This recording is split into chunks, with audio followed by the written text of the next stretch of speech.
27শে September এই দিনটি হয়তোবা কেউ ভুলতে পারবেন না।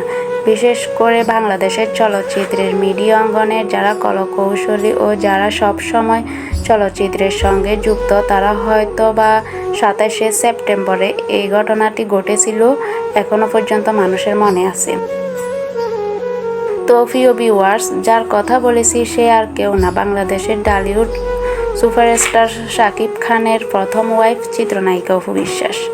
27শে সেপ্টেম্বর শাকিব খানের বড় সন্তান, একমাত্র সন্তান আব্রাহাম খান জয়ের জন্মদিন ছিল। মনে আছে সেদিন কি হয়েছিল? শবনম বুবলীকে নিয়ে কেন এত মাথা ব্যথা ছিল? কেন বা বলেছিল জয়ের জন্মদিন আর কখনো করবে না অপু বিশ্বাস?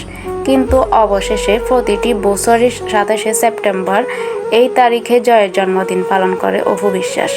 তাও আবার ফেসবুক পেজে আপলোড করে তার ভেরিফাই আইডিতে। এই নিয়ে আপনাদের মন্তব্য যদি থাকে তাহলে অবশ্যই কমেন্ট করে জানাবেন। তো আমার ভিডিওটি কেমন লেগেছে, আমার ভিডিও সম্পর্কে আপনাদের যদি কোনো মতামত থাকে তাহলে অবশ্যই আমাকে কমেন্ট করে বলবেন। Thank you for watching this. আল্লাহ হাফেজ।